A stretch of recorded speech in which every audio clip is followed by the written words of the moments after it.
자, 오늘은 출애굽기 8장입니다. 출애굽기 8장 1절부터 마지막 32절까지 우리 같이 한 목소리로 하나님의 말씀 봉독하시겠습니다. 같이 읽겠습니다. 여호와께서 모세에게 이르시되 너는 바로에게 가서 그에게 이르기를 여호와의 말씀에 내 백성을 보내라. 그들이 나를 섬길 것이니라. 내가 만일 보내기를 거절하면 내가 개구리로 너의 온 땅을 치리라. 개구리가 나의 방에서 목술이 생기고 올라와서 내 부와 내 침실과 내 침상위와 내 신하의 집과 내 백성과 내 화덕과 내 떡 반죽 그릇에 들어갈 것이며 개구리가 너와 내 백성과 내 모든 신하에게 기어오르리라 하셨다 하라. 여호와께서 모세에게 이르시되 아론에게 명하기를 내 지팡이를 잡고 내 팔을 강들과 문화들과 무드에 펴서 개구리들이 애굽 땅에 올라오게 하라 할지니라. 아론이 애굽 물들 위에 그의 손을 내밀매 개구리가 올라와서 애굽 땅에 덮이니 요술사들도 자기 요술대로 그와 같이 행하여 개구리가 애굽 땅에 올라오게 하였더라. 바로가 모세와 아론을 불러 이르되 여호와께 구하여 나와 내 백성에게서 개구리를 떠나게 하라. 내가 이 백성을 보내리니 그들이 여호와께 제사를 드릴 것이니라. 모세가 바로에게 이르되 내가 왕과 왕의 신하와 왕의 백성을 위하여 이 개구리를 왕과 왕궁에서 끊어 나일강에만 있도록 언제 간구하는 것이 좋을는지 내게 분부하소서. 그가 이르되 내일이니라. 모세가 이르되 왕의 말씀대로 하여 왕에게 우리 하나님 여호와 같은 이가 없는 줄을 알게 하리니 개구리가 왕과 왕궁과 왕의 신하와 왕의 백성을 떠나서 나의 강에만 있으리라 하고 모세와 아론이 바로를 떠나 나가서 바로에게 내신 개구리에 대하여 모세가 여호와께 간구하며 여호와께서 모세의 말대로 하시니 개구리가 집과 마당과 밭에서부터 나와서 죽은지라. 사람들이 모아 무더기로 쌓으니 땅에서 악취가 나더라. 그러나 바로가 숨을 쉴 수 있게 됨을 보았을 때 그의 마음을 완강하게 하여 그들의 말을 듣지 아니하였으니 여호와께서 말씀하신 것과 같더라. 여호와께서 모세에게 이르시되 아론에게 명령하기를 내 지팡이를 들어 땅에 티끌을 치라 하라. 그것이 애굽 온 땅에서 이가 되리라. 그들이 그대로 행할세 아론이 지팡이를 잡고 손을 들어 땅에 티끌을 치매 애굽 온 땅의 티끌이 다 이가 되어 사람과 가축에게 오르니 요술사들도 자기 요술로 그같이 행하여 이를 생기게 하려 하였으나 못하였고 이가 사람과 가축에게 생긴지라. 요술사가 바로에게 말하되 이는 하나님의 권능이다 하였으나 바로의 마음이 완악하게 되어 그들의 말을 듣지 아니하였으니 여호와의 말씀과 같더라. 여호와께서 모세에게 이르시되 아침에 일찍 일어나 바로 앞에 서라. 그가 물리는 곳으로 나오리니 그에게 이르기를 여호와께서 이와 같이 말씀하시기를 내 백성을 보내라. 그러면 그들이 나를 섬길 것이니라. 내가 만일 내 백성을 보내지 아니하면 내가 너와 내 신하와 내 백성과 내 집들의 파리떼를 보내리니 애굽 사람의 집집에 파리떼가 가득할 것이며 그들이 사는 땅에도 그러하리라. 그날에 나는 내 백성이 거주하는 고센 땅을 구별하여 그곳에는 파리가 없게 하리니 이로 말미암아 땅에서 내가 여호와인 줄 내가 알게 될 것이다. 내가 내 백성과 내 백성 사이를 구별하리니 내일 이 표징이 있으리라 하셨다 하시고 여호와께서 그와 같이 하시니 무수한 파리가 바로의 궁과 그의 신하의 집과 애굽 온 땅에 이르니 파리로 말미암아 그 땅이 황폐하였더라. 바로가 모세와 아론을 불러 이르되 너희는 가서 이 땅에서 너희 하나님께 제사를 드리라. 모세가 이르되 그리하면 부당하니이다. 우리가 우리 하나님 여호와께 제사를 드리는 것은 애굽 사람이 싫어하는 바인지 우리가 만일 애굽 사람의 목전에서 제사를 드리며 그들이 그것을 미워하여 우리를 불러 치지 아니하리까. 우리가 사흘쯤 광야로 들어가서 우리 하나님 여호와께 제사를 드리되 우리에게 명령하시는 대로 하려 하나이다.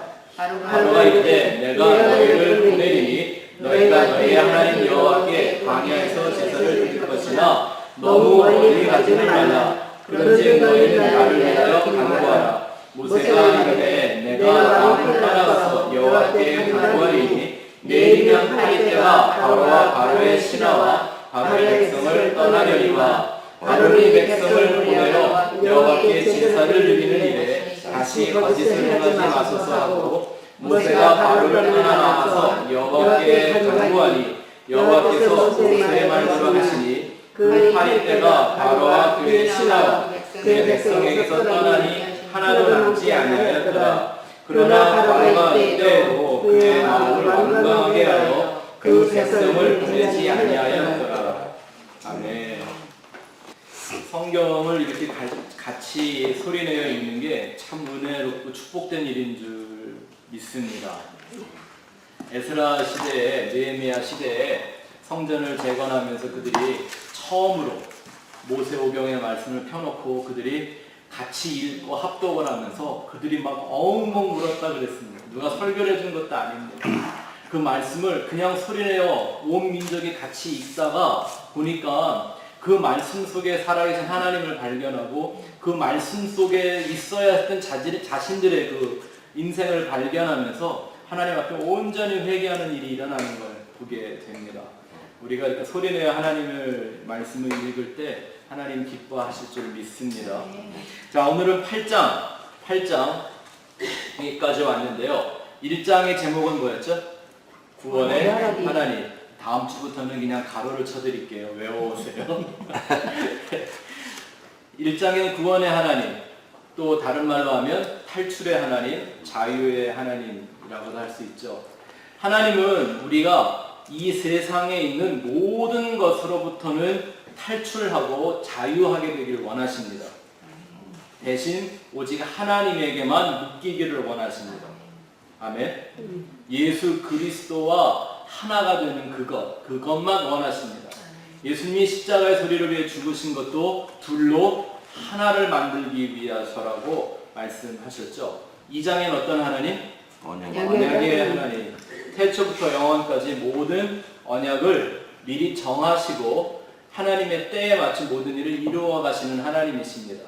지금 이 세상에 일어나는 모든 일들도 우리가 지금 얘기하는 것도 뭐 우연찮게 그냥 이렇게 일어나는 사건들이 아니라 하나님이 정하신 그대로 이루어지고 있음을 믿습니다.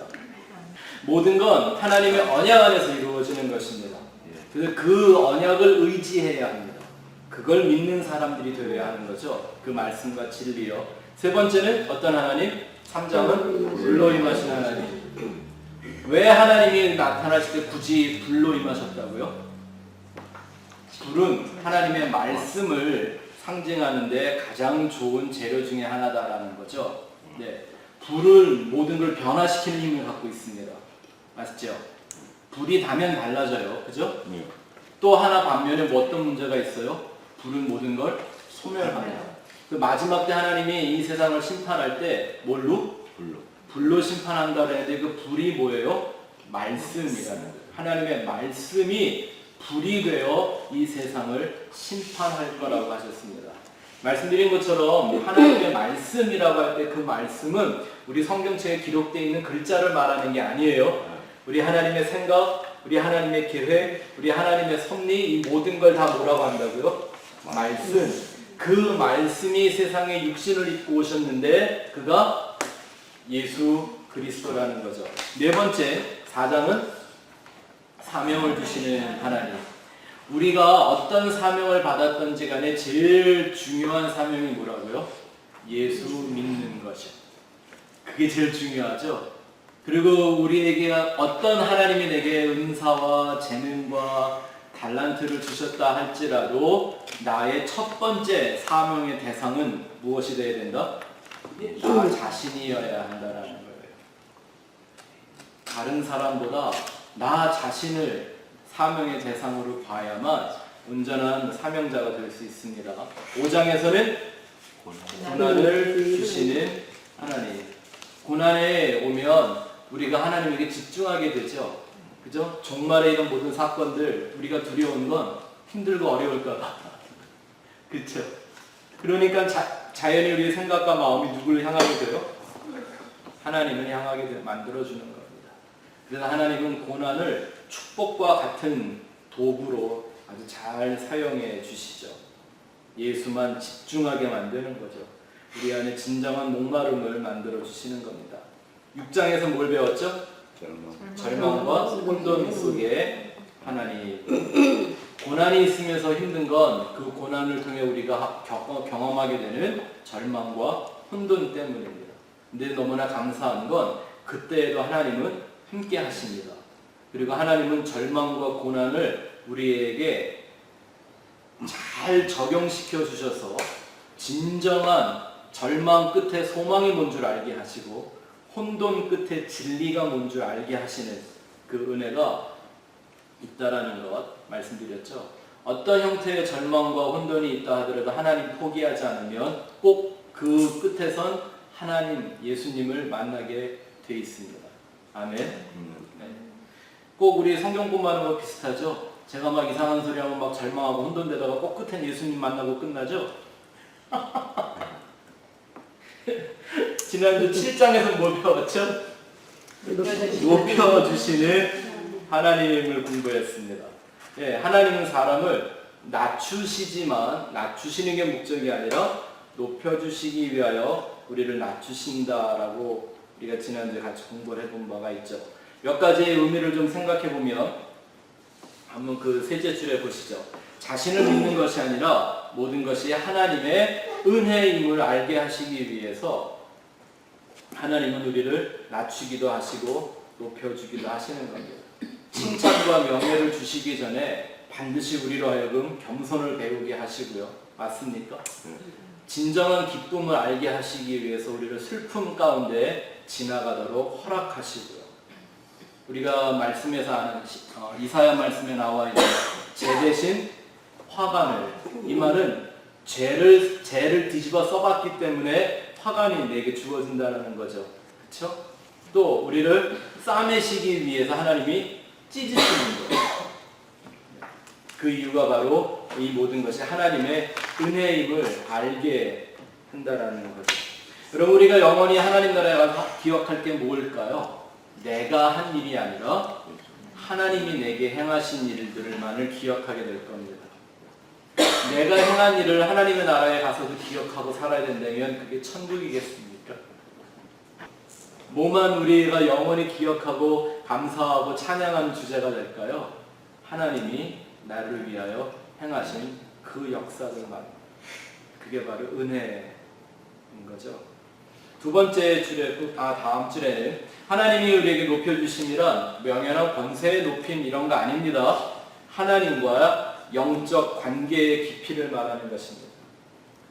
영적 관계의 깊이를 말하는 것입니다. 근데 기복주의자들은 그렇게 풀질 않죠. 꼭 세상에서 머리 돼야 된다고 그러죠. 다음 줄 보죠. 종교적인 개념과 바람 혹은 바램으로 하나님을 아는 것과 경험을 통해 아는 게 다릅니다.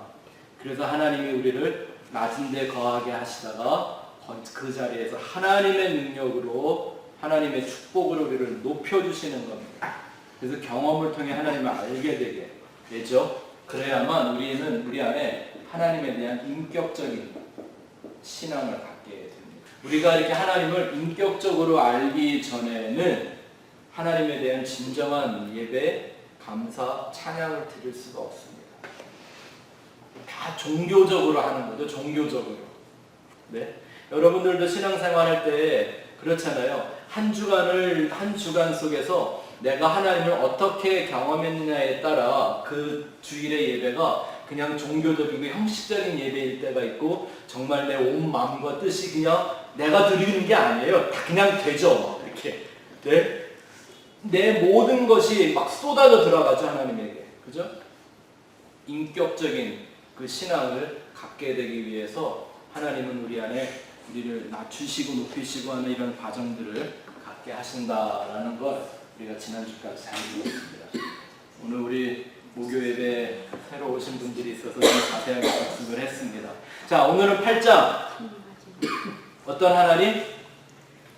과정을 만드시는 하나님. 다 따라해봅시다. 과정을 만드시는 하나님. 과정을 만드시는 하나님.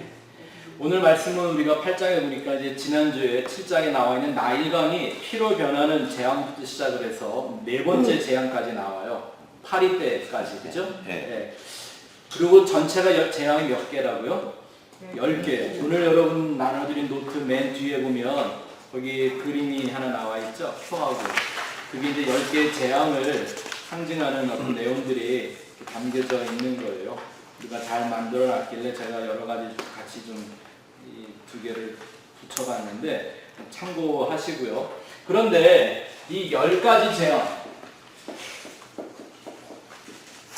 왜 이렇게 하시죠 하나님? 왜 이렇게 복잡하게 과정을 만드실까요? 그냥 어떻게 한 방에 끝장 낼 수 있었던 거 아니에요? 하나님은 이미 다 알고 계셨어요. 어느 사건까지? 6월절. 6월절이 뭐예요? 네. 애국 사람들의 장자가 다 죽게 되는 엄청난 사건을 하나님은 다 예비하고 있었고 그래야만 보낼 거라고도 알고 계셨는데 왜 한 방에 이걸 안 가죠? 왜 10가지의 복잡한 재앙들을 가지고 꼭 이런 과정을 만들고 계시는가 라는 거죠. 왜 일찍 끝내지 않으실까요? 하나님의 능력의 부족에서 혹은 생각이 모자르거나 아니면 결과를 모르셔서 그렇죠?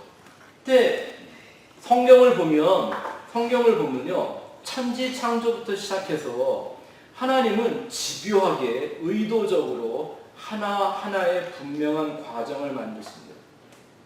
뭐 영어로 말하면 step by step, one step at a time.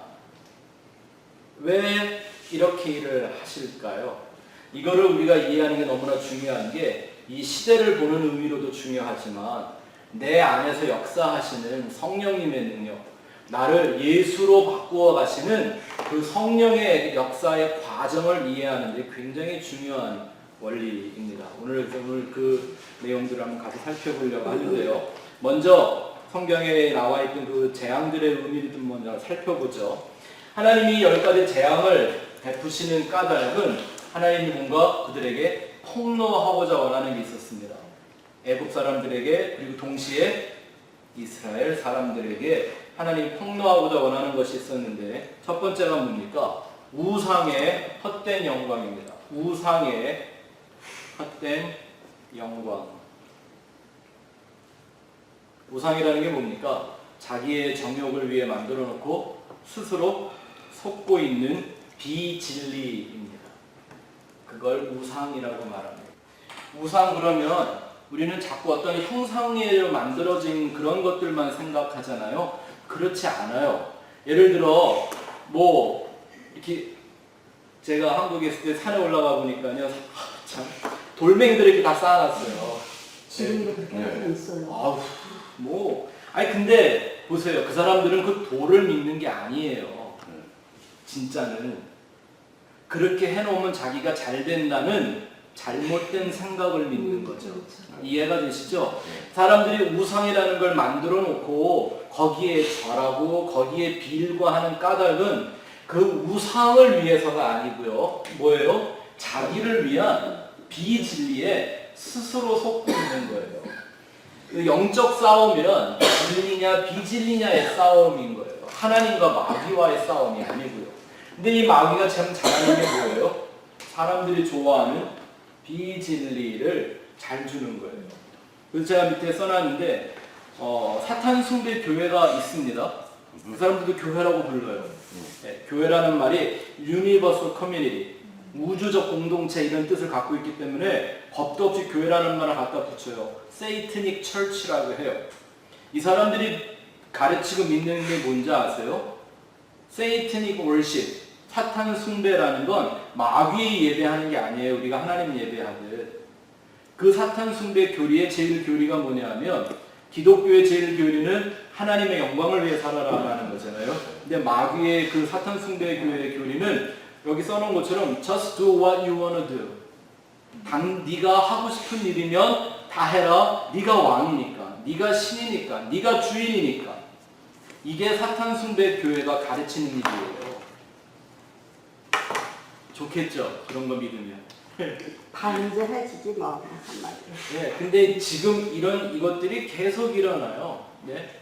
여러분들이 언젠가 한번 들어보셨을지 모르겠는데 몇 년 전에 이 미국 안에 있는 그 10계명 마뉴멘트, 그 10계명 그 돌판들이요, 그거를 다 철거한다고 하면서 동시에 대두됐던 기사 중에 하나가 뭐냐면 염소의 뿔을 갖고 표시되어 있는 마귀를 그 어린 남자의 여자애가 이렇게 동경하는 눈으로 바라보고 있는 그런 동상을 만들어 놨어요. 그거를 그 마뉴멘트를 없이 10계명을 치워버리고 그거 세우겠다고 해갖고 난리가 났었거든요. 그리고 싹 들어가 숨어 있었어요. 근데 다시 나왔어요.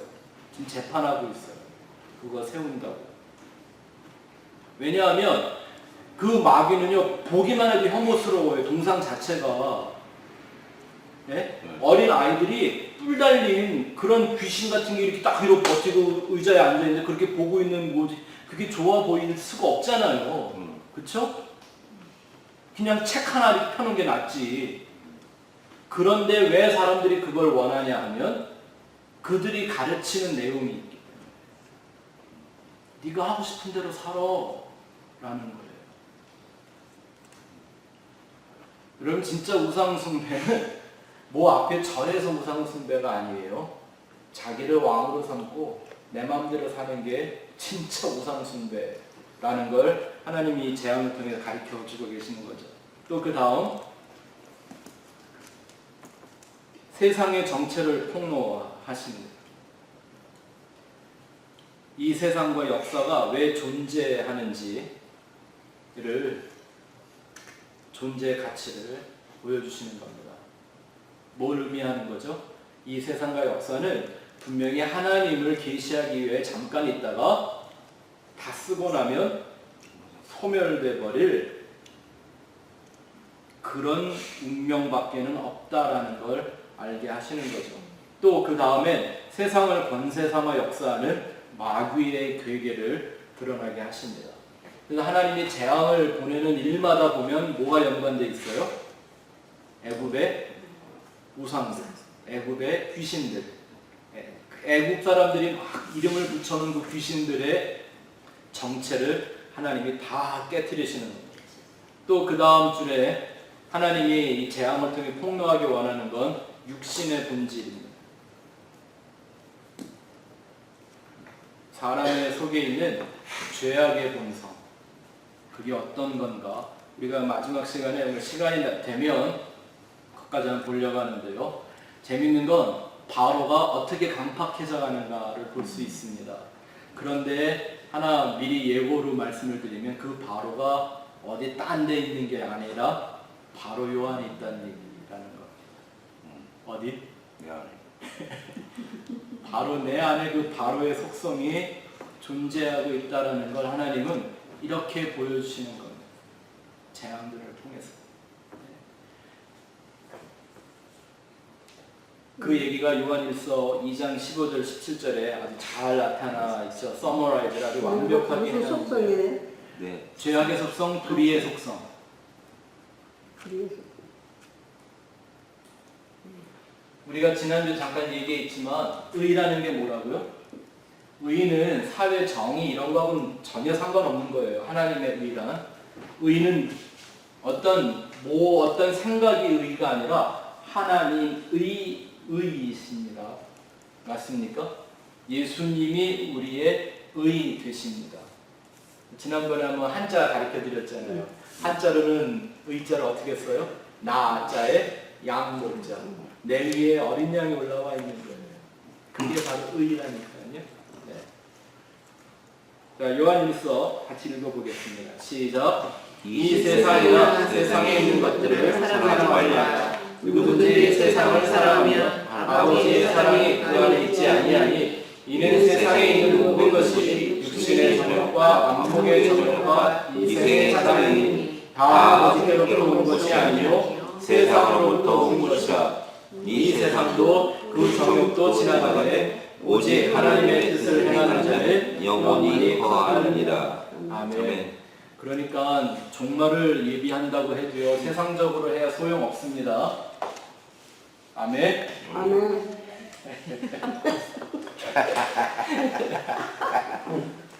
알면서도 그런 거 있지 왜? 네, 맞아요. 그게 사람입니다. 그게 솔직한 거죠. 자, 두 번째, 우리가 지난주에 배웠던 제1재앙, 나일강이 피로 물든 재앙은 뭘 알게 해준 거죠? 창조주와 피조물 간의 그 차이를 하나님이 분명히 보여주십니다. 이거 아세요? 사람은 항상 창조주와 피조물 사이에서 방황합니다. 이해가 되시죠? 무슨 말인지. 창조주와 피조물 사이에서 방황합니다. 이렇게 말하니까 너무 멋있어도 잘 이해가 안 되시는데, 성경에 아주 쉽게 얘기한다는 말씀드리면 하나님과 돈을 함께 섬길 수 없다 그랬는데, 하나님과 돈 사이에서 방황하는 게 인생 아닙니까? 그죠? 그래서 하나님이 재앙을 통해서 보여주시는 거예요. 세상과 물질과 피조물에는 어떤 소망도 없음을, 하나님의 창조한 피조물일 것만을 알게 하시는 거죠. 자, 그럼 오늘부터 나와 있는 개구리 재앙 한번 볼까요? 1절부터 14절까지 길게 개구리 재앙이 나와 있는데, 이 개구리가 막 엄청 많아서 막 이리 뜨고 저리 뜨고 그랬대요. 우리는 이걸 겪어보지 않아서 이게 실감이 안 나요. 그쵸? 네, 그래서 제가 실감이 좀 나라고 그림을 하나 갖고 왔어요. 보세요. 이 정도 뭐 이런 일이 생기면, 네, 개구리 좀 보여줘. 근데 사실은 저 만화 그림보다 더 했겠죠. 네? 그래도 저 애는 너무 재밌어. 어딨네, 그죠? 네. 그냥 제가 그림을 한번 보여드리려고요. 실감이 좀 나실까 해서. 자, 이 개구리를 하나님이 재앙의 도구로 삼으신 것이 이유가 뭐냐면, 이 헤게트라고 하는 여신을 섬겼습니다. 근데 그 여신의 얼굴이 개구리 얼굴이에요. 그 이유가 뭐냐면, 개구리가 다산의 상징입니다. 새끼 아주 많이 났죠. 네. 네. 그리고 또 하나 뭘 믿었냐면 부활의 여신이라고 믿었습니다. 부활. 이런 거죠. 아기 때와 어른일 때가 완전히 서로 다른 모습을 갖게 되는 어떤 그런 동물 중에 하나죠. 올챙이가 개구리가 돼요. 이래서 미이라를 만든 거예요. 머미. 미이라를 만들기 시작한 까닭이 뭐예요? 애국 사람들은 내세를 믿었던 사람들이에요. 그래도 그나마 잘못되게 믿었지만, 사람이 죽으면 다시 환생한다, 뭐 혹은 부활한다, 이렇게 해서 미라를 잘 만들어주면 부활할 거다. 근데 그 부활을 돕는 신이 누구예요? 이 헤게트라고 하는 이 여신의 이름입니다. 근데 하나님이 그들이 그렇게 믿었던 이 개구리를 좋아했던 까닭은 이런 게 있대네요. 개구리는 해로운 그 벌레들을 다 잡아먹죠. 네. 나일 강가에서 생활을 했던 그 사람들한테 나일강 안에 살고 있는 그런 많은 유충들, 모기, 뭐 이런 것들을 많이 잡아주는 개체수를 줄여주는 게 뭐예요? 개구리잖아요. 그러니까 개구리를 좋게 생각을 했던 거예요. 네, 개구리 안 나빠요, 그죠? 네. 근데 그거를 좋다고 자기들한테 유익이 되니까 그걸 신처럼 만들어 놓은 걸 하나님이 그거 아니야, 그리고서는 개구리를 갖고 재앙을 보내시는 그런 걸 볼 수가 있죠. 자, 그 다음 4번에 가서 보면 세 번째 재앙은 뭐예요? 이가 나타났다고 그랬는데, 아론의 지팡이로 그 땅의 모든 흙과 티끌들을 이를 가렸다는데 이가 아니에요. 네. 모기예요. 한국말로 번역을 이렇게 했는데요. 모기도 아니고요. 이거를 소위 말하는, 한국에서 들어보셨어요? 각각이라고 하는 거? 파리같이 생겼는데 모기처럼 핏바람 오는 게 있어요. 네, 사진 보여드릴게요. 왜 그 모기는 원래 때를 이루지 않잖아요. 근데 때를 이루어 사는 것들이 저는 거예요. 그러니까 뭐 예를 들어 전 남미나 뭐 아마존 같은 데 이런 데 가서 보면 영어로는 넷이라고 그래요. 미국 중부 같은 데도요. 늪이 많은 이런 지대는 이게 문제가 되게 심각해서 예, 뭐 하여튼 모기장 맨날 쳐놓고 살고 그럴 정도로 예, 굉장히 사람을 괴롭히는 모기보다 더 가렵고요. 예, 뭐 알러지 반응을 보이는 사람도 있다고 하고요. 그런데 이도 역시 모기라고 해도 모기 각닭이 한국말로 각닭이라고 번역을 해야 된다고 하는데요. 이 흙을 갖고 하나님이 또 재앙을 보여주신 이유가 있단 말입니다. 개구라는 신을 믿었어요. 흙의 신이에요. 흙. 왜냐하면 이 애국 사람들은 나일강뿐만 아니라 너무나 농사가 잘 되는 비옥한 땅을 갖고 있었어요. 그래서 그 당시에 역사에 보면 그런 얘기가 있대요. 나일강에서 물 한 바가지를 퍼서 땅에다가 뿌리면 그 한 바가지에서는 뭐 쌀이 얼마가 나오고 그렇게 자랑을 할 만큼, 그래서 그 땅도 너무 고마우니까 그 땅을 뭐라 그런 거예요? 그걸 신으로 삼은 거예요. 우리나라 사람이랑 똑같죠? 네. 근데 그걸 갖고 하나님은 뭘로 만들었어요? 땅이 너희를 비옥하게 해주는 게 아니라 그걸 이 각자기로 바꿔서 사람의 피를 빨아먹음으로써, 사실은 자 보세요. 여기 어떤 섭리가 담겨있나? 하나님이 땅을 사람들에게 주신 까닭은 뭐죠? 땅에서 노동하고 살라고요? 원래는 아니었죠. 정복하고 다스리고, 예, 그 땅이 사람을 위해 있는 거지 사람이 땅을 위해 일하며 존재하는 거 아니잖아요.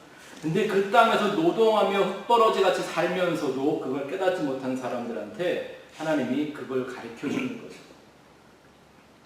이해가 되시죠? 자, 네 번째 재앙은 파리 재앙이었습니다. 파리 재앙. 이 신도 역시 케프리라고 하는 신이 있었다고 합니다. 이 케프리는요, 혹시 그런 거 본 적 있으세요? 새똥구리라고 그러나? 말똥구리? 말똥구리. 있어요. 동그랗게 똥해서 뒤로 뭘 가는 거 있잖아요. 그 신이에요. 참 뱅걸 다 믿었죠. 근데 왜 이게과 파리의 신이 연관이 되어 있냐면요. 그 당시는 소가 똥을 싸면 파리가 어디서 번식을 해요? 똥에서 번식을 하잖아요. 근데 이 새똥구리가 와서 그걸 똥을 다 이렇게 말아갖고 갖고 가 쳐줘요. 그러면 파리가 번식을 해요? 못해요? 못하죠. 그러니까 파리를 퇴치해준다고 그 새똥구리를 신으로 만들어 놓고 믿었던 거예요. 온갖 잡신을 다 끌어들였죠. 네. 그리고 또 어떤 생각까지 했었냐면 나중에는 이걸 신격화해야 되니까 어떤 것까지 의미를 부여했냐면 이 새똥구리 신은, 이 케프리라고 하는 신은요, 지구를 새똥 굴리는 것처럼 돌려주는 존재다. 왜냐하면 신격화를 해야 되니까 뭔가, 그죠? 초자연적인 걸 부여해야 되지 않나요? 정말 사람들 웃기죠. 제가 말씀드렸죠. 우상 숭배는 뭐다? 자기의 정욕을 위해 만들어 온 비진리에 스스로 속고 있는 것, 그게 바로 우상 숭배더라는 거예요. 그런데 이 마지막 파리 재앙엔 특별한 일이 한 번 있었죠. 하나님께서 고센 땅에는 파리가 못 들어가게 했어요. 네. 아, 요즘 집이 더우니까 온갖 집에 문을 다 열어놓고 있으니까요. 파리가 얼마나 들어오는지. 네. 이 말씀을 한 주간 동안 생각하면서 우리 집이 고센 땅 같았으면 좋겠다. 근데 분명히 하나님이요, 23절에 보니까 뭐라고 말씀을 하시는가 한번 볼까요? 23절로 한번 돌아가서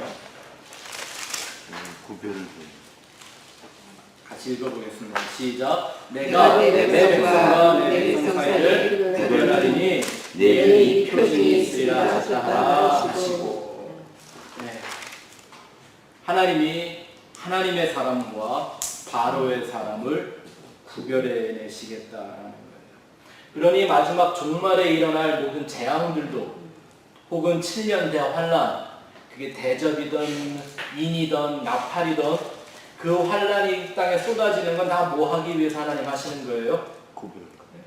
하나님이 백성과 이 세상의 사람들을 하나님께서 구별하기 위함이신 거죠. 그래서 그 줄에 한번 보세요. 두 번째 줄. 고센 땅에 구별하여 그곳에만 파리 떼가 없게 하시는 주님은 자기 백성을 뭐 하시는? 구별하시는. 근데 이 구별이란 말하고 똑같은 단어가 있어요. 히브리 말에는 뭐죠? 거룩입니다. 거룩. 거룩이라는 말과 구별이란 말이 똑같습니다. 구별이 뭐예요? 영어로요? separate. 분리시키는 거죠. 끄집어내는 거죠. 에클레시아라는 말 뜻을 아시죠? 교회. 그게 뭐 했다는 거예요? 불러냈다. 탈출을 시켰다라는 말이죠. 이게 똑같은 말이에요. 하나님께서 내가 내 백성들을 거룩하게 하겠다라는 의미와 같은 뜻을 담고 있는 거죠. 하나님이 이렇게 하시는 이유가 있습니다. 그것은 하나님의 선택과 은총이 무엇인지를 동시에 보여주시는 것입니다. 하나님이 이스라엘을 선택하셨으며 그 백성들에게 베푸시는 은총이 어떠한 것을 이러한 사건들을 통해서 믿음이 없고 무지한 그 인생들에게 하나님이 하나씩 보여주시는 거죠.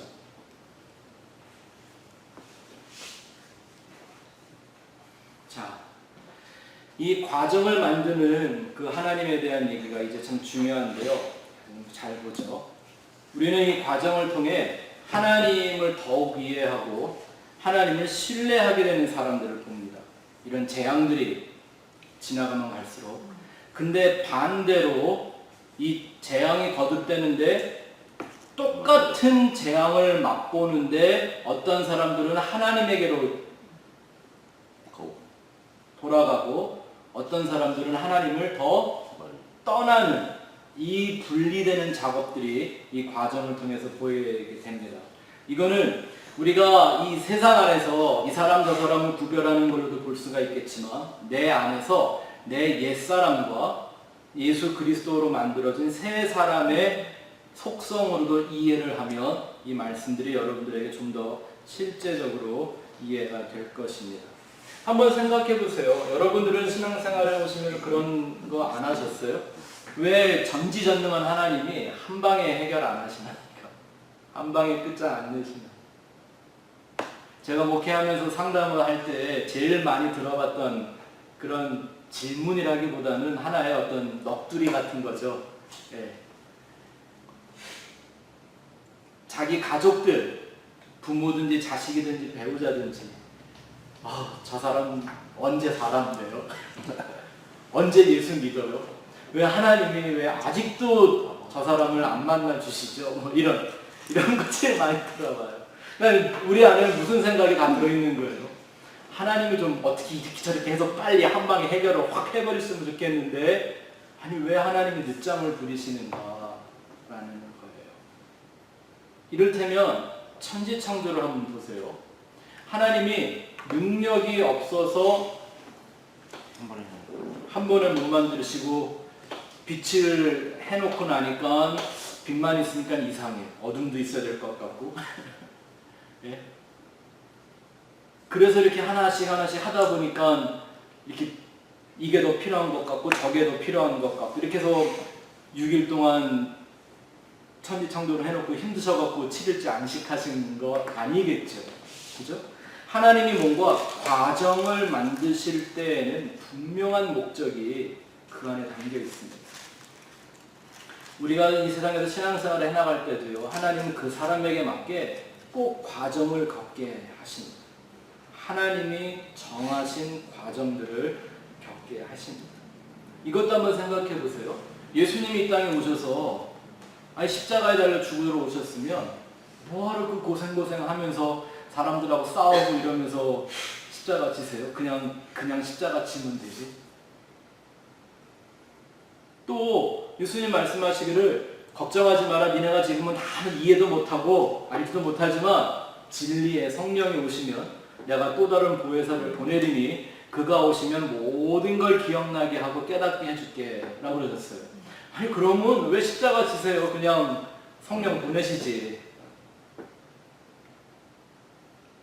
이런 거 안 궁금하세요? 저는 성경 공부할 때 아주 미치겠던데. 종말이 있습니다. 우리는 우리 때 지금 왔다고 이렇게 흥분하고 특권이라고 생각하고 하는데, 왜 빨리 그냥 한 방에 종말로 끝내버리시지 않죠?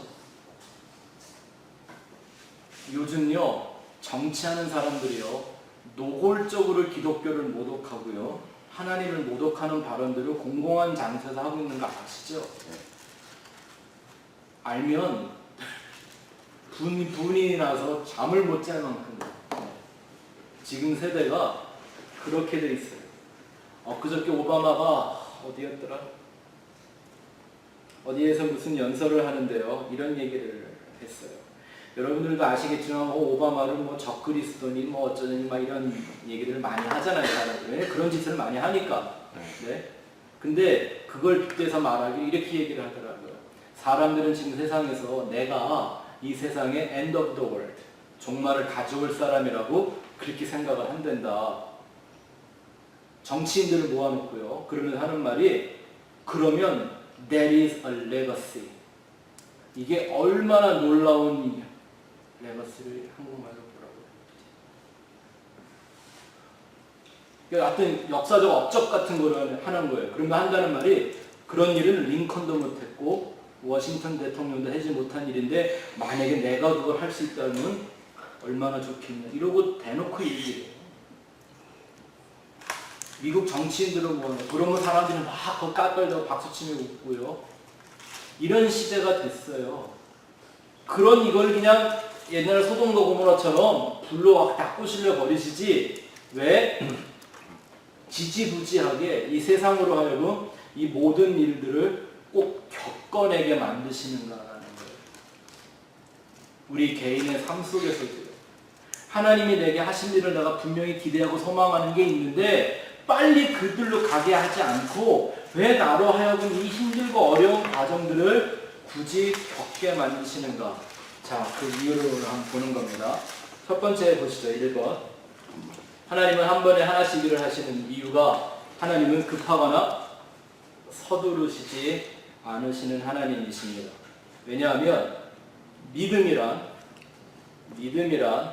한 걸음씩 하나님의 진리를 따라가는 과정입니다. 우리 현대 기독교가 제일 잘못하고 있는 것 중에 하나가 믿음에 대한 정의입니다. 역사상 믿음은요, 과정이고 뭐고 다 삭제해버리고 그냥 내가 원하는 결과에 도달하는 것처럼 가르칩니다. 하나님이 우리에게 주시는 믿음은 절대 그렇게 가지 않습니다. 성경이 말하는 믿음은 하나님이 어디로 가시든 하나님을 한 걸음씩 따라가는 걸 믿음이라고 말합니다. 맞습니까? 그래서 하나님은 우리 안에 믿음을 주시고 믿음으로 양육하시고 그 믿음을 완성시켜 주시기 위해서 내가 믿음으로 하나님을 따라가야만 되는 과정들을 반드시 우리 각 사람에게 허락하시는 겁니다. 자, 그런 이유가 하나 있다면 또 이런 거죠. 그 과정이 있어야만 우리는 이 믿음을 반석 위에 세우는 믿음으로 살 수가 있습니다. 요즘 교회 다닌다는 사람들 정말 믿음이 있어요? 흔들어 보면 알아요. 믿음이 있는지 없는지. 그쵸? 조금만 힘든 일이 있어 보면 알아요. 이번에 또 요즘 한국에서 그 페이스북으로 좀 갑자기 또 이렇게 주가가 올라가고 있는 분이 있는데, 왜 얼마 전에 그 기독교 뽕짝 트로트 부르는 부자옥이라는 목사님, 그분이 청년들을 위해서 엄청난 메시지를 한번 했어요. 기독교 청년들을 위한 독서 이래가지고요. 니네 성경 좀 봐라.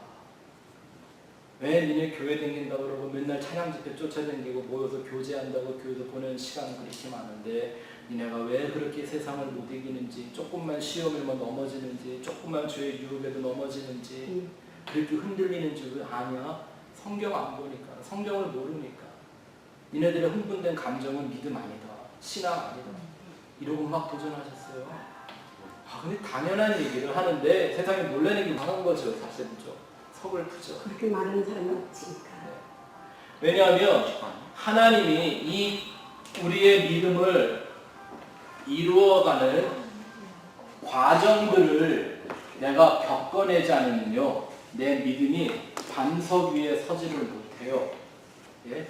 하나님이요, 세상에 전 어릴 때 그런 생각 많이 해봤어요. 왜 사람만 태어나서 걷는데 1년 걸리고 뛰는데 2년 걸리고 이렇게 만드셨을까? 송아지나 염소나 이런 거 보면 나오면 한 30분이면 뛰어댕기잖아요. 얼마나 좋아. 예? 전후 이상 걸 많이 할 수밖에 없었냐면 우리 요한이가요, 굉장히 우량아로 태어났었어요. 예? 임신 중독이 와갖고 한 2주나 아기를 늦게 낳는 바람에 막 애가 뱃속에서 커갖고요, 병원에서 정말 빅베이비가 나왔다고 막 그렇게 사인을 간호원들이 붙여주고 그랬는데, 그러니 그걸 제가 안고 다니는 게 얼마나 힘들었겠어요. 그럼 맨날 생각하는 게 뭐예요? 얘가 내일이면 걸을래나? 너무 무거워. 네? 왜 사람을 이렇게 오래 기게 만들었을까요? 그거 아세요? 사람이 귀여야만 이 앞에 있는 뇌가 발달을 한대요. 제가 섬겼던 교회에 이 발달 심리학을 가르치는 교수님이 계셨는데, 그분이 그런 얘기를 하더라고요. 글자를 눈으로는 빨리 보는데 말로 잘 읽어내지 못하는 애들이 있죠. 학교 다닐 때 보면. 그 아이들을 고치는 방법이 있대요. 하루에 30분씩만 무릎으로 기게 만들면 2달이면 글자를 그 정상인처럼 읽는데요. 왜 걔네들이 그게 안 되냐면, 기면서 이 앞에 브레인이 발달을 한대요. 뭐를 보고 판단하고 피겨링 아웃을 예. 그래서 오래 기지 않은 애들이 수학을 또 잘 못한대요. 느리대요. 이 발달 심리학 하는 사람들이 가르쳐 주는 거예요. 지금 막 써야 네. 되는데. 근데 하나님이 그래서 이 힘들고 어려운 세상을 살려고 뿐만 아니라 저 영원한 세상을 바라보며 살게 하시려고 사람을 그걸 디벨롭할 수 있는 기능을 다 만들어 주신 거예요. 그러니까 사람이 그 과정을 겪어야 했다는 거예요. 근데 문제는 우리 현대 기독교는 지금 이 반석이 소위 다른 말로 하면 기초, 그렇죠? 요즘 교인들이 기초가 없어요. 그러면서 다 믿음은 있대요. 기초는 안 돼 있는 사람들이요, 엄청난 기도를 하며 살아요. 허망한 꿈을 꾸는 거죠. 왜 이거를 모르냐면 믿음의 과정을 이해하지 못하기 때문에. 자, 마태복음 7장 24절을 읽어보죠. 그래서 예수님 이런 말씀하시는 겁니다. 시작. 그러므로 누구든지 나의 말을 듣고 행하는 자는 그 집을 반석 위에 지은 지혜로운 사람 같으리니, 비가 내리고 창수가 나고 바람이 불어 그 집에 부딪히되 무너지지 아니하나니 이는 주를 반석 위에 놓은 바닥이요 나의 말을 듣고 행하지 아니하는 자는 그 집을 모래 위에 지은 어리석은 사람 같으니, 비가 내리고 창수가 나고 바람이 불어 그 집에 부딪히매 무너져 그 무너짐이 심하니라. 그러니 조그만 일들에 대해서 막 흔들리는 사람들은 뭘 증명하는 거예요? 스스로? 자기의 믿음이 반석 위에 세워진 믿음이 아니라 모래 위에 세운 거라는 걸 금방 보여주는 거예요. 시험에 잘 되는 사람들 잘 보세요. 하나님이 우리에게 시험을 허락하시는 까닭이 뭡니까? 내가 반석 위에 세우는 믿음인가 아닌가를 계속 확인시켜 주시는 하나님의 은혜입니다.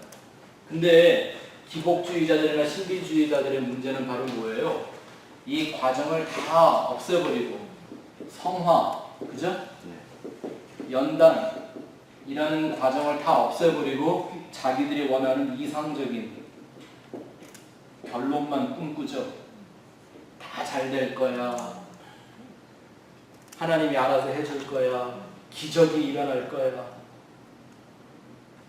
하나님은 절대 그런 하나님 아니더라는 거예요. 제가 오늘 초반에 우상숭배라는 걸 여러분들에게 다시 말씀드리려고 시간이 많이 갔는데, 왜 제가 그 얘기를 자꾸 했냐면, 교회를 다니고 성경을 보면서도 우상 숭배를 할 수 있는 게 뭐예요? 하나님을 이 진리대로 보지 않고 자기 마음대로 하나님을 부르며 자기 마음대로 믿는 건 뭐와 똑같은 거죠? 우상 숭배와 똑같은 거란 말입니다. 그래서 그 다음 줄 한번 보세요. 인생, 믿음, 신앙은 속도가 아니라 방향이다. 우리 이런 얘기 참 많이 했죠. 빨리 간다고 먼저 가는 거 절대 아닙니다. 우리 어릴 때 이거 잘 배웠는데 토끼와 거북이. 자, 스텝 바이 스텝으로 영적 성장의 과정을 만들어 가시는 겁니다.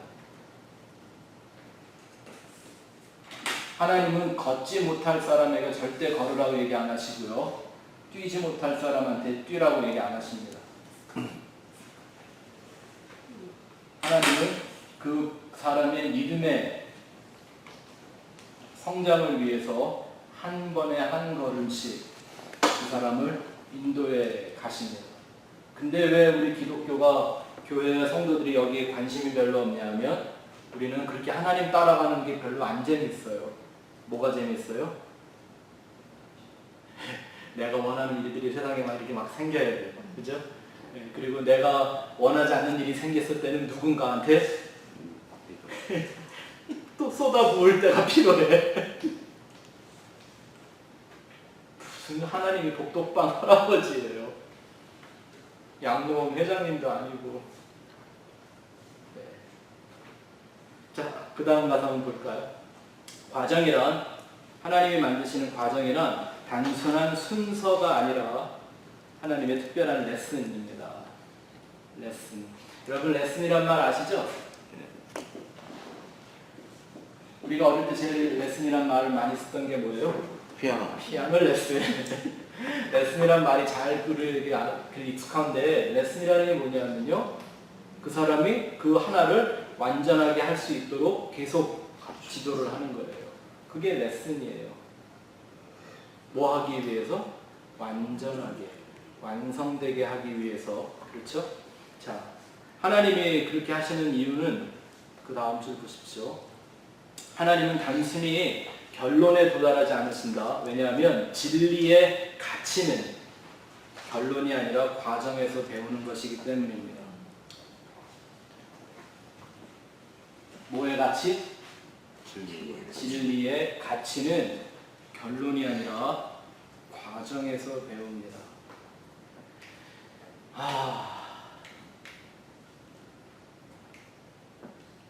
이 얘기가 이해가 되시죠? 무슨 말인지. 결론만 갖고 자꾸 얘기를 하면 하나님을 잃어버리기가 쉽습니다. 우리 생각하기에 잘 되면 다 하나님의 뜻이고 안 되면 하나님의 뜻이 아니었나고요. 이렇게 생각을 해버리면 하나님의 진리를 배울 수 있어요? 없어요? 하나님에게 순종해서 그 진리의 길로 행했다가 망한 사람들 얼마나 많아요, 성경에. 세상적인 기준으로 볼 때 망한 거 말하는 거예요. 네? 그 망한 중에 제일 세게 망한 분은 예수님이죠. 십자가에 달려 죽기까지 하셨으니까. 네. 신약의 사도들은 다 어떻고요? 한번 생각해 보세요. 진리의 가치를 배우는 것은 어떤 결론에서가 아니라 우리가 하나님을 따라가는 한 걸음 한 걸음의 과정을 통해 이 진리가 얼마나 중요한지를 가치를 발견하게 됩니다. 우리가 방금 스텝 바이 스텝이라는 얘기를 했는데 한번 제가 그래서 좀 이해가 쉬우라고요. 사진을 하나 준비했어요. 우리가 스텝 바이 스텝은 제일 기억나는, 생각하는, 연상하는 그림이 이런 거죠. 계단을 한 걸음씩 한 걸음 올라가는 거예요. 예. 자, 하나님이 우리를 이런 스텝, 이런 한 스텝 한 스텝으로 인도하실 때는 쉬워요. 그죠? 이런 스텝이면 어떨까요? 두 번째. 이것도 한 스텝인데. 떨어지면 죽겠네, 저거. 벌써 표정들이 확 달라지죠. 여기서 달라지시면 안 되는데. 근데 하나님이 또 이런 스텝으로 인도하시면 어떡할까요? 이것도 한 스텝이에요.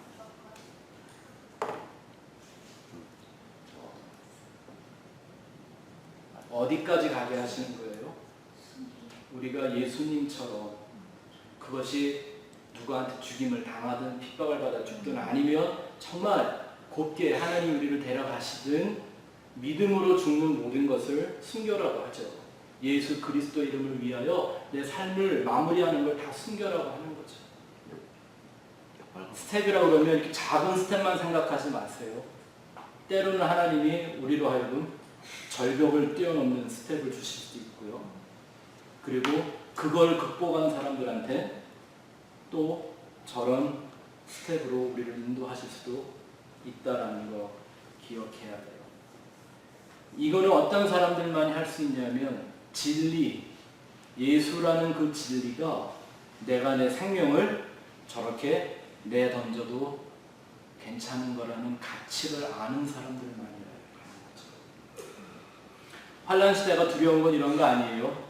뭐 물이 없을까 봐도 아니고 밥이 없을까 봐도 아니라 예수 믿는다고 나 잡아 죽일까 봐.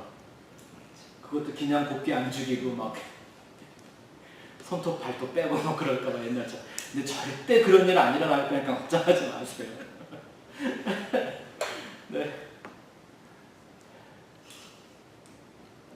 근데 그 헌신은 어떤 사람들만 할 수가 있나요?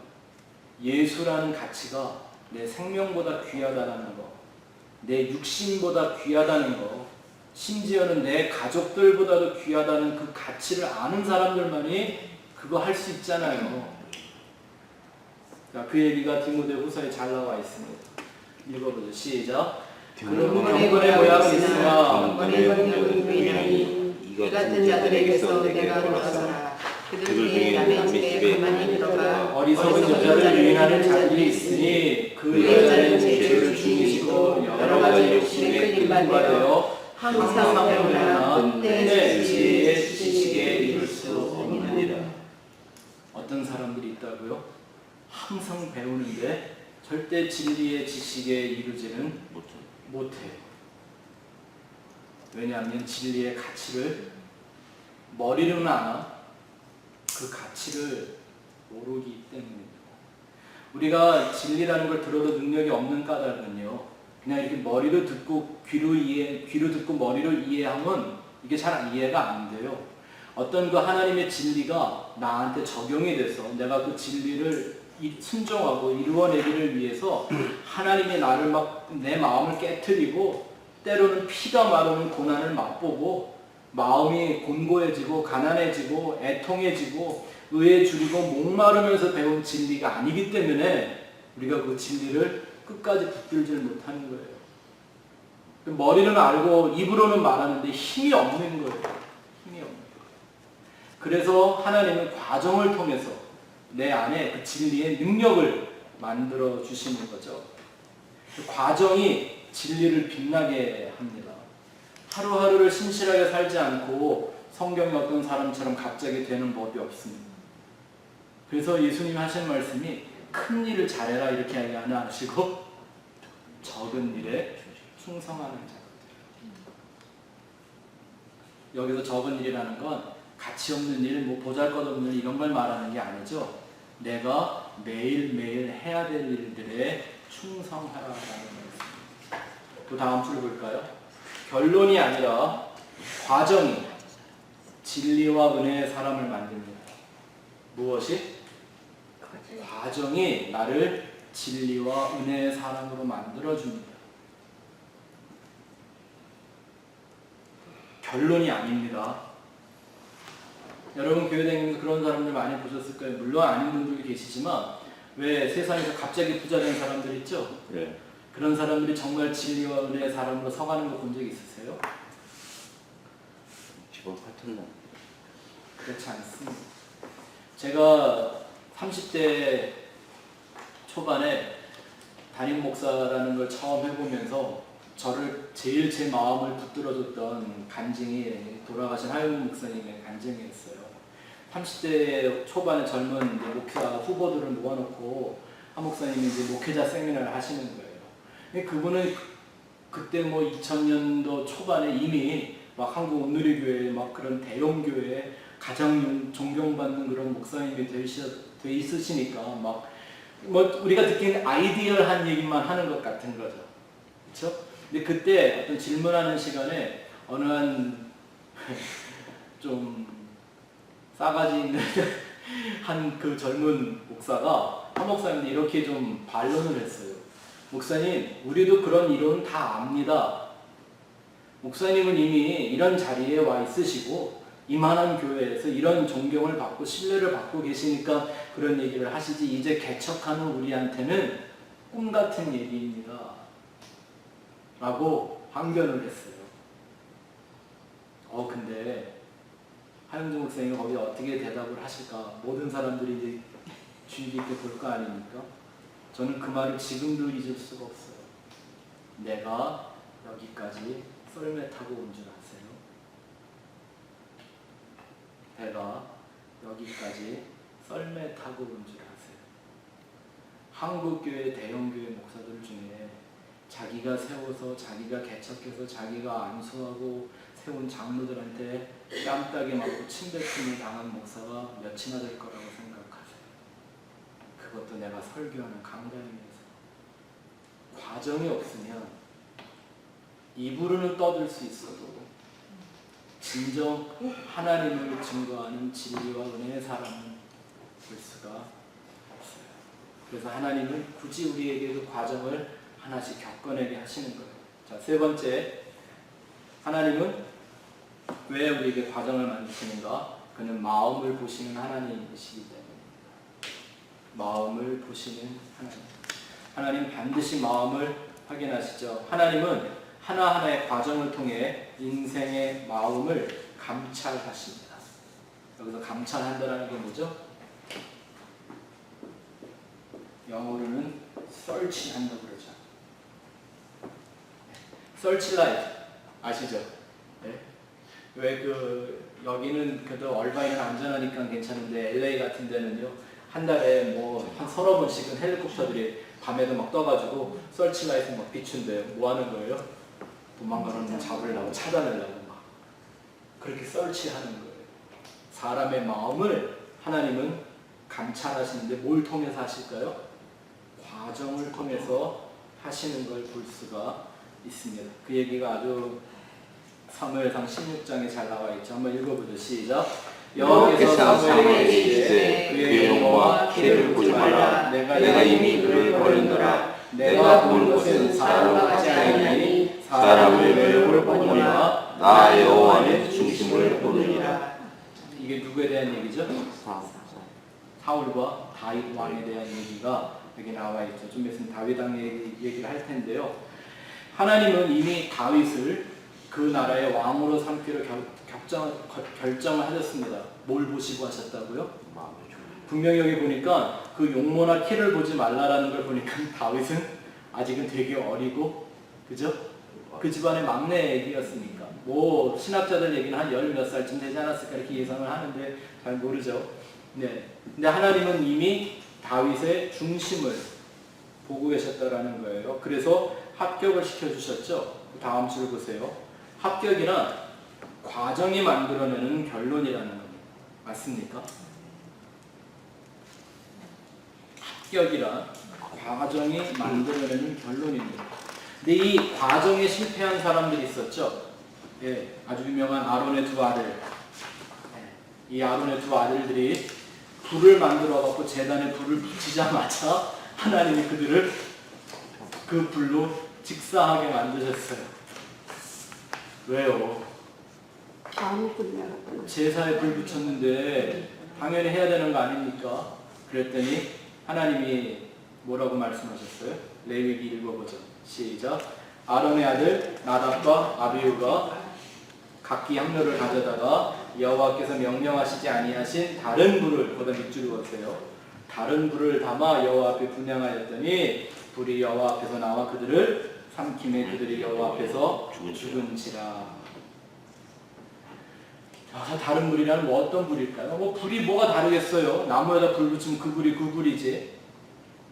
근데 그들이 잘못한 건 뭐냐면 불을 만드는 과정이었어요. 하나님이 불을 만드는 방식을 말씀해 주셨어요. 이렇게 불을 준비해야 한다고. 근데 이 아들들이 꾀가는 난 거죠. 애굽에 살던 그 속성인 거예요. 아니 불은 붙여놓고 놓으면 똑같으니까 그냥 쉽게 불을 만든 거겠죠. 아마 이랬을지 모르겠어요. 옆에 있는 불 있는 거 갖고 그냥 가서 불 붙여다가 이러고 갖고 왔겠죠. 네. 그랬더니 그걸 보고 하나님이 그들을 직사했죠. 그 밑줄을 한번 보세요. 하나님이 원하신 것은 불이 아니라 뭘 보신 거예요? 불을 준비하는 과정을 통해 증명하는 순종이에요. 순종. 하나님이 불이 없어서 불 갖고 오라고 그러셨을 거예요. 불 대신. 적겠어요? 그쵸? 하나님 불 붙이시면 되는데, 그런데 하나님이 굳이 사람에게 이걸 하게끔 하신 까닭은 이걸 통하여 믿음의 순종을 배우게 하시는 거죠. 네. 방금 우리가 다윗 얘기를 했었는데요. 하나님은 다윗을 이렇게 기름 부어놓고 바로 왕으로 안 세우셨어요. 황무지에다 던져놓고 엄청난 가지각색의 연단의 과정을 다 통과하게 해주셨어요. 그렇죠? 그러고 나서 그 과정을 거쳐낸 다윗이 하나님에게 받은 최고의 상이 뭐였나요? 이스라엘의 왕이 된 게 아니죠. 하나님과 마음이 합한 자가 되었다는 게 다윗이 받은 최고의 상이죠. 다윗은 지금도 왕일까요? 예. 아니 천국 가는데 거기 무슨 왕이 뭐 따로 있어요. 우리가 다 왕인데. 그래도 항상 보면은 아니 성경엔 그렇죠. 예. 다윗이 그 당시 지금도 천국 지가 왕 노릇할까요, 그죠? 네. 그렇지만 다윗에게 영원히 붙어서 그를 영화롭게 하는 이름은 그가 이스라엘의 왕이었다가 아니라 아예 그 얘기는 하고 싶지 않을 거예요. 왜 왕일 때 가늠했거든요. 그렇죠. 그냥 그건 기억하고 싶지 않을 거예요. 네. 뭐가 기억나 하고 싶을 거예요. 아, 황무지에서 하나님이 나를 그 수많은 연단의 과정을 통해 나로 하나님의 마음과 하나가 된 자, 하나님의 마음과 합한 자가 만들어주게 되신 그게 다윗이 받은 최고의 상이라는 거죠. 이게 뭐가 없으면 안 돼요? 과정이 없이는 만들어지지 않는 거예요. 근데 우리가 신앙생활 할 때 이 과정을 하나님이 나를 지금 어떤 길을 겪게 하시는가를 잘 볼 수 있어야 돼요. 주의 종들이 여러분들에게 하나님의 마음을 가지고 여러분들이 아마 하나님이 당신을 이러한 때로 인도하시는 것 같습니다 라는 말이 있으면 그게 늘 100% 맞지는 않을지라도 귀담아 들으셔야 돼요. 성경을 통해 주의 종들이 주는 어떤 그런 의미들 말입니다. 왜냐하면 그것이 하나님이 나를 만들어가는 하나님의 마음과 합한 자가 되도록 만들어가시는 하나의 과정일 수 있기 때문이죠. 하나님에겐 그게 중요한 거예요. 근데 우리한텐 하나님의 마음에 맞는 것보다는 내 마음에 맞는 뭔가가 더 중요해서 항상 우리는 연단을 세게 받는 겁니다. 자, 이 믿음의 기초, 믿음의 반석을 세우는 것이 얼마나 중요한지 히브리서 5장이 얘기합니다. 같이 읽어보겠습니다. 시작. 때가 오래되었으므로 너희가 마땅히 선생이 되었을 터인데 너희가 다시 하나님의 말씀에 초보에 대하여 누구에게서 가르침을 받아야 찾으니 단단한 음식을 먹고 젖이나 먹어야 자가 되었도다. 이는 젖을 먹는 자마다 어린아이니 의의 말씀을 경험하지 못한 자요 단단한 음식은 장성한 자의 것이니 그들은 시각을 사용함으로 몇 달마다 선악을 분별하는 자입니다. 아멘. 아멘.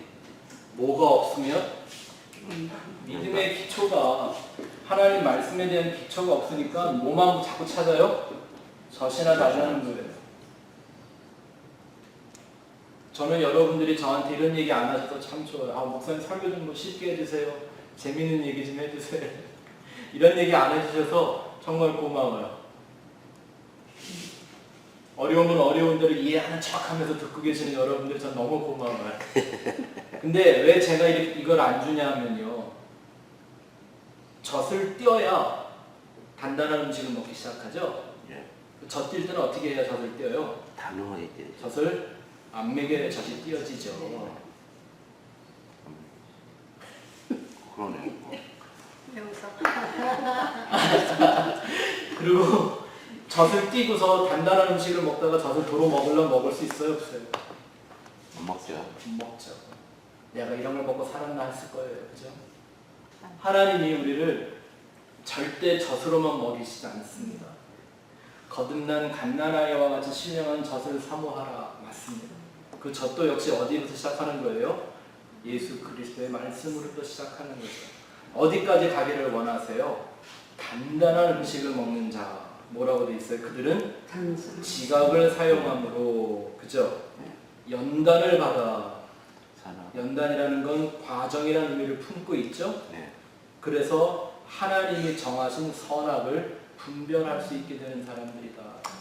자, 시간이 많이 가서 그 바로 왕에 대한 얘기를 제가 그냥 간단하게 얘기해드리고 마칠게요. 바로가 한 말이 3번의 대답을 하죠. 아까 우리 유집사님 말씀하신 것처럼 내일 가라. 또 두 번째 보면 25절에 제사를 지내게 하는데 어디서 해라?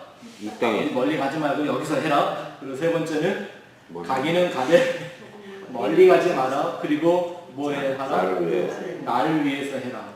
근데 보세요. 여기에 키가 우리가 배워야 되는 게 있는데 이걸 가만히 보면 지금 바로가 좀 약해지고 하나님 쪽으로 이렇게 오는 것처럼 보이지 않아요? 네. 만약에 우리 주위에 누가 이런 사람이 보이면 저 사람이 이제 사람 되고 있네 이렇게 얘기하지 않겠어요? 근데 성경은 뭐라고 말하나요?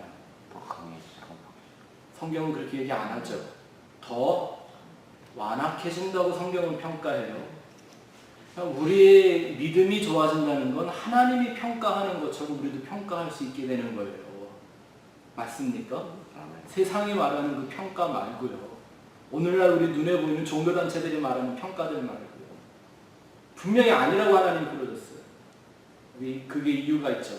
10절에 내일 가라라는 말씀에 어떤 의미가 담겨 있나요? 순간과 위기만 극복하기 위한 꼼수죠. 꼼수.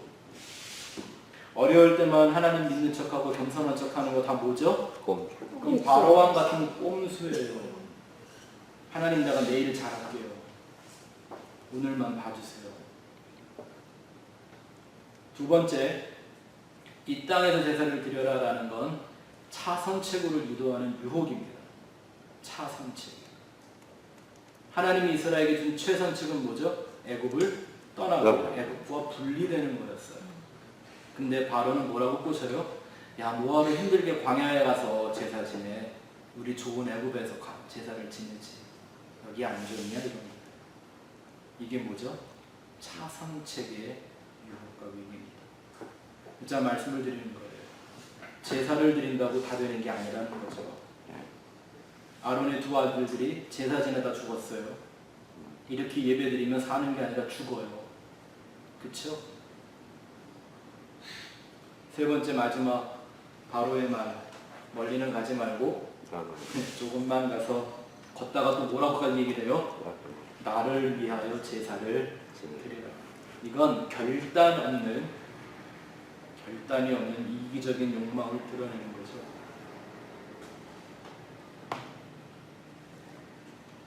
바로는 아직도 깨닫지 못하는 게 있어요. 그 제사가 누굴 위한 거다? 자기를 위한 건 줄 아는 거예요. 예배 누굴 위한 거죠?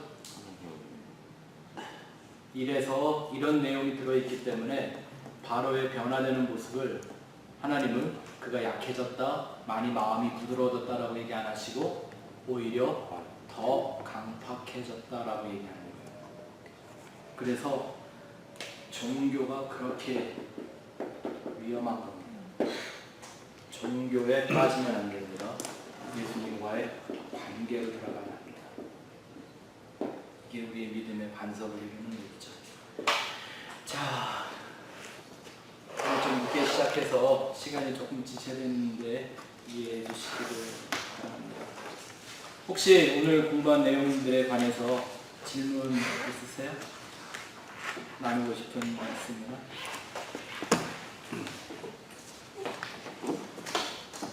한번 여러분들이 오늘 이제 집에 돌아가셔서 기도하실 때 한번 이런 마음 갖고 하나님 앞에서 기도하며 하나님과 영적인 대화를 한번 해보세요. 하나님, 지금 나는 어떤 과정 속에 있습니까?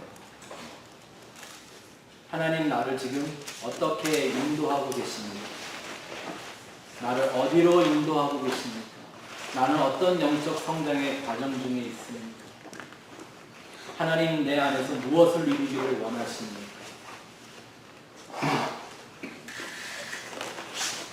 이 일들을 아까 말씀드린 것처럼 어떤 종교적인 것으로 찾아가지 말고 예수님과의 온전한 관계를 이루는 목적으로 생각을 해보시며 나가면 여러분들의 삶 속에 큰 도움이 될 수 있는 하나님의 말씀과 기도의 시간이 되리라고 생각이 됩니다.